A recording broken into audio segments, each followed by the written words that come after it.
O planeta está ficando sem fôlego. Em apenas um século, áreas verdes inteiras desapareceram, e hoje, segundo a ONU, quase metade da superfície da Terra já é deserto ou está a caminho de se tornar um. Lugares onde antes existiam rios, florestas e cidades inteiras foram engolidos pela areia, silenciosamente. Mas em um dos cantos mais inóspitos do mundo, um homem desafiou a morte da Terra e conseguiu o impensável: fez o deserto florescer. E a maneira como ele fez isso é tão inesperada que dividiu especialistas, intrigou ambientalistas e despertou até desconfiança entre governos. Porque o que começou como um simples experimento, acabou transformando uma das regiões mais áridas da China em um ecossistema fértil, com árvores, energia solar e milhões de coelhos. Sim, coelhos. O mesmo animal que arruinou ecossistemas inteiros em outros países, aqui se tornaria símbolo de renascimento. Mas o que realmente aconteceu? Como um professor pobre conseguiu enfrentar o deserto e vencer? E, talvez a pergunta mais importante, até que ponto o homem pode controlar a natureza sem se tornar dependente dela? Essa é a história real de Wang Wenbao, o homem conhecido como o Rei do Deserto. E para entender o que ele fez, precisamos voltar à origem do seu desafio, o deserto de Kubuqi, no norte da China, uma extensão de areia do tamanho do estado de Massachusetts, que durante décadas avançou implacável, engolindo tudo em seu caminho. Nos anos 1950, a região ainda tinha aldeias, rios e plantações. O vento soprava, mas havia vida. Até que, lentamente, a vegetação desapareceu. O solo rachou, o vento se tornou mais forte e começou a arrastar a areia para dentro das vilas. Casas foram soterradas, estradas apagadas. A cada década, o deserto avançava quilômetros. E quem ainda vivia ali, fugia. Kubuqi se tornou sinônimo de desolação, um deserto em expansão constante, alimentado pela própria falência humana. O governo chinês tentou reagir. Criou campanhas massivas para conter o avanço, reflorestamento, poços profundos, barragens de vento. Nada funcionou. A areia parecia zombar de cada tentativa, cobrindo tudo novamente com a mesma força impiedosa.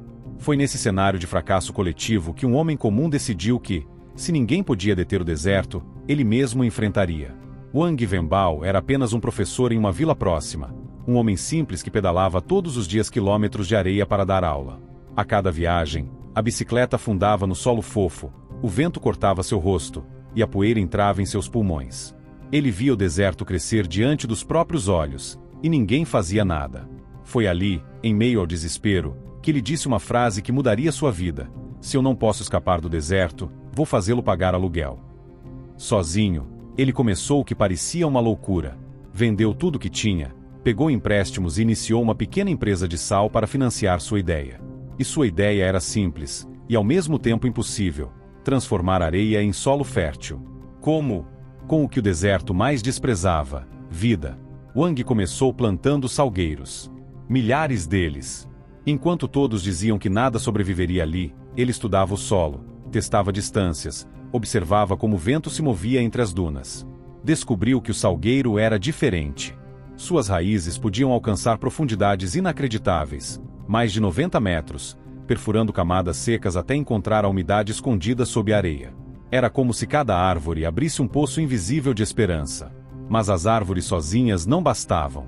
O solo precisava de nutrientes, de vida microscópica, de um ciclo natural que se alimentasse de si mesmo. E foi aí que Wang teve a ideia que mudaria tudo, e que, no começo, fez muitos rirem: levar coelhos para o deserto. Não qualquer coelho, mas uma espécie francesa chamada Rex, conhecida pela pelagem macia e resistente ao frio. Um animal criado na Europa úmida, e que agora teria que sobreviver no deserto mais implacável da China. Era insano. Mas ele acreditava em um equilíbrio simples. O coelho se alimentaria das folhas dos salgueiros, deixaria esterco rico em nutrientes, e sem querer, plantaria sementes ao longo do caminho. Cada movimento do animal se tornaria uma faísca de vida. E o que começou como uma aposta impossível, se transformou em um ecossistema fechado e autossustentável, onde nada era desperdiçado. Enquanto cientistas observavam com ceticismo, Wang vivia entre as dunas, medindo cada palmo de terra. Durante anos, ele falhou mais do que venceu. Mas cada fracasso levava mais perto de um padrão, de uma fórmula que finalmente começou a funcionar. E o impossível começou a acontecer. O deserto estava voltando a respirar. Em poucos anos, pequenas faixas de verde começaram a surgir em meio ao ouro pálido da areia. E logo, o que antes era um campo morto se transformou em um mar de vida. Wang havia criado um modelo ecológico fechado: árvores que alimentavam coelhos, coelhos que fertilizavam a terra e a terra que sustentava as árvores. Uma engenharia natural perfeita. E ainda assim, isso era apenas o começo. Porque o que viria a seguir mostraria ao mundo que Wang Wenbao não estava apenas cultivando solo, ele estava reescrevendo as leis da própria natureza. O que começou como uma ideia solitária, feita de enxadas, salgueiros e coelhos, logo chamou atenção além das dunas. Cientistas chineses, que antes tratavam o professor Wang como um excêntrico, começaram a visitá-lo para entender como ele havia feito algo que nem o governo havia conseguido.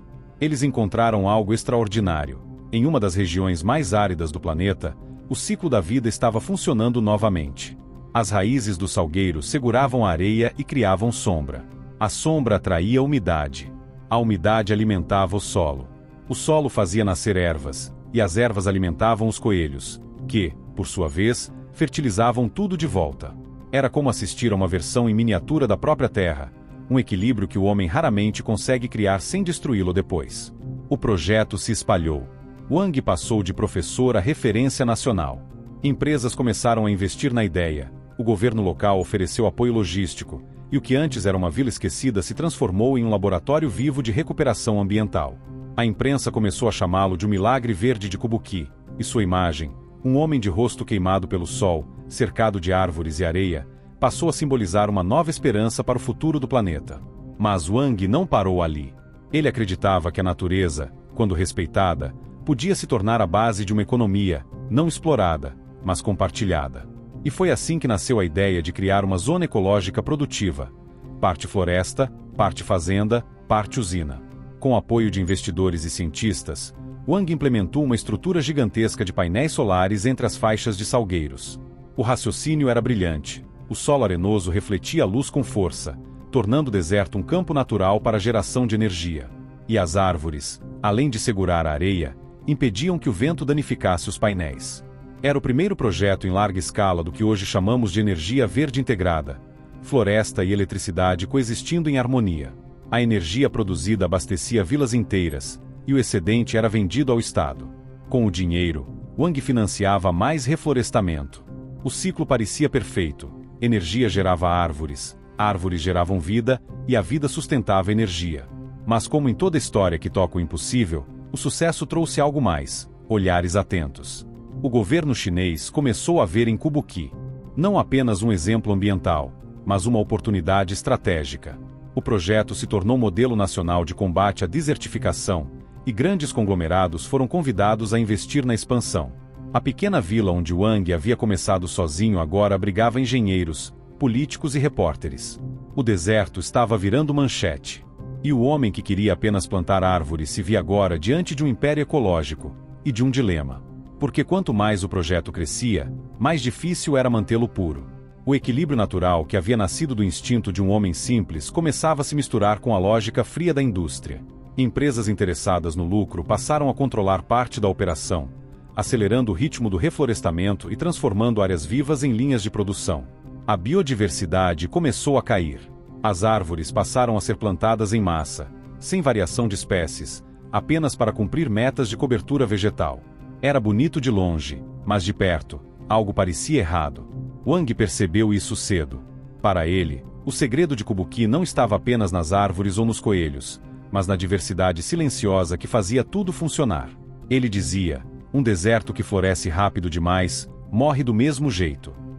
Mas suas palavras começaram a perder espaço no barulho das máquinas e nas reuniões de investidores. A transformação do deserto virou símbolo político, e símbolo político não pode parar. Cientistas que antes estudavam o equilíbrio natural começaram a medir produtividade. Os salgueiros, antes plantados com paciência, agora eram colocados por tratores, em fileiras exatas. Era eficiente, mas não era natural. Foi nesse momento que surgiram as primeiras controvérsias. Ambientalistas acusaram o governo de transformar o milagre ecológico em uma vitrine propagandista.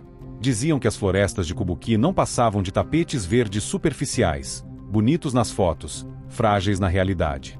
Que por baixo da terra, o solo ainda era árido. E que, em vez de recuperar a natureza, o homem estava apenas pintando o deserto de verde. Wang foi questionado por jornalistas e colegas de pesquisa. Seu nome, antes celebrado, passou a ser associado a dúvidas. Ele, porém, continuava trabalhando, silencioso. Preferia deixar o deserto responder por ele. Mas a tensão crescia. De um lado, os números eram impressionantes. Mais de 600 mil hectares reflorestados, dezenas de espécies retornando à região, milhares de empregos criados e toneladas de carbono absorvidas todos os anos. De outro, os rumores de que grande parte dessas áreas não se sustentaria sem irrigação constante, fertilizantes e manutenção artificial. O milagre, diziam, poderia ser apenas um espetáculo passageiro, um oásis com prazo de validade.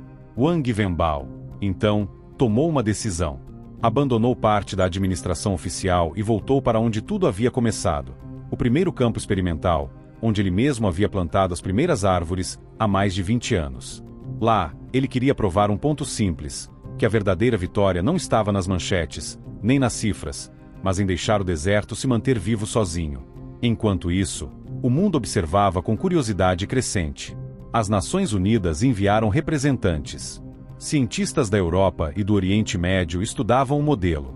Alguns o viam como um exemplo a ser seguido, outros, como uma ilusão perigosa. E enquanto essa disputa crescia nos bastidores, algo estranho começou a acontecer nas bordas do deserto, um fenômeno que colocaria em xeque tudo o que se acreditava sobre o sucesso de Kubuqi e que levantaria uma pergunta inquietante: será que o homem realmente venceu o deserto, ou apenas o adormeceu por um tempo? No início, parecia apenas uma coincidência. Alguns agricultores relataram que as águas próximas às zonas de reflorestamento estavam ficando mais turvas, com uma camada esverdeada sobre os canais de irrigação. Mas quando os cientistas voltaram a Kubuqi para investigar, perceberam que aquilo não era um simples desequilíbrio. O deserto havia começado a reagir. Os sistemas de irrigação artificial, implantados em larga escala pelas empresas que sucederam Wang Wenbao, estavam infiltrando mais nutrientes no solo do que a natureza podia absorver.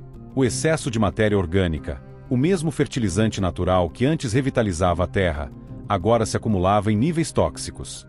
A água subterrânea, antes limpa e escassa, começava a apresentar traços de nitrogênio e algações em áreas onde nunca havia vida antes. Era o paradoxo do sucesso. O mesmo processo que devolveu a cor ao deserto agora ameaçava sufocá-lo. Wang recebeu as notícias com o rosto fechado. Anos antes, ele havia avisado que acelerar demais um ecossistema seria como forçar uma semente a florescer sob luz artificial. Ela até cresce, mas perde a alma. Ele voltou pessoalmente a algumas dessas áreas críticas. Lá, o silêncio era diferente. As árvores ainda estavam de pé, mas o solo não respirava mais. A vida que brotara de forma orgânica agora dependia de manutenção constante, um milagre que precisava ser alimentado, ou morreria. Enquanto os especialistas debatiam as causas, os noticiários internacionais transformaram Kubuqi em um símbolo de discussão global. De um lado, as manchetes celebravam: a China fez o impossível, um deserto que virou floresta. De outro, surgiam relatórios discretos, alertando que o milagre poderia não durar sem uma reestruturação profunda. O próprio painel das Nações Unidas para o combate à desertificação reconhecia o feito, mas alertava: Kubuqi é um modelo inspirador, mas frágil. Sua verdadeira prova será o tempo. E o tempo começou a cobrar. Entre os anos de 2015 e 2018, algumas das zonas reflorestadas apresentaram perda parcial de cobertura vegetal. Em algumas áreas, o solo voltou a se mover lentamente, como se a areia esperasse apenas uma brecha para retomar seu lugar. O governo respondeu com novos investimentos, tecnologia avançada de irrigação e sensores de umidade. Mas, ironicamente, quanto mais tecnologia se aplicava, mais distante o deserto se tornava de seu equilíbrio natural. Nesse momento, uma pergunta começou a ecoar entre os próprios cientistas chineses: será que Kubuqi era uma restauração ecológica ou uma simulação controlada? A resposta, como quase tudo na natureza, não era simples. Os defensores do projeto argumentam que a Terra precisa de soluções práticas, que a pureza ecológica é um luxo quando o planeta inteiro enfrenta desertificação, colapsos de solo e mudanças climáticas aceleradas. E nesse sentido, Kubuqi seria um sucesso inquestionável. De fato, milhões de toneladas de carbono foram capturadas, a economia local se transformou, e a biodiversidade retornou a um nível impensável décadas antes. Mas os críticos dizem que a pressa em transformar o deserto em vitrine de sustentabilidade criou uma nova forma de dependência, não mais do petróleo, mas da própria economia verde. Wang Wenbao, já idoso, raramente aparecia em público. Ele se retirou para uma pequena casa no limite do antigo campo experimental, onde ainda cuida de suas primeiras plantações. Lá, longe das câmeras, ele mantém uma rotina silenciosa, estudando o solo, ajustando a irrigação com as próprias mãos, observando o comportamento dos coelhos e das ervas. Quando foi entrevistado pela última vez, deu uma resposta curta, mas carregada de significado. O deserto floresceu, sim. Mas talvez o que precisávamos não era fazê-lo verde, e sim entendê-lo. Suas palavras ecoaram além das fronteiras da China. Hoje, o modelo de Kubuki é estudado na África, no Oriente Médio e até no sul da Europa, especialmente na Espanha, onde vastas áreas agrícolas enfrentam a desertificação mais severa do continente. Inspirados pelo exemplo chinês, projetos de reflorestamento e agricultura regenerativa começaram a surgir na Andaluzia, combinando painéis solares, olivais e gramíneas resistentes. Os espanhóis chamam isso de o Muro Verde do Mediterrâneo, o Muro Verde do Mediterrâneo, uma tentativa de não apenas combater o deserto, mas fazê-lo renascer sob novos princípios. E, ainda assim, as mesmas perguntas persistem. Quando o homem intervém para curar o planeta, ele está ajudando a natureza, ou apenas moldando-a à sua imagem? Será que existe um limite ético para restaurar um ecossistema? E, talvez o mais inquietante de todos, se conseguimos transformar o deserto em floresta, o que nos impede de transformar a floresta em deserto novamente, em nome do progresso? Kubuki continua lá. Metade verde, metade areia. Um lembrete vivo de que nem todo milagre é eterno, e de que, às vezes, o verdadeiro poder não está em dominar a terra, mas em compreender seu silêncio.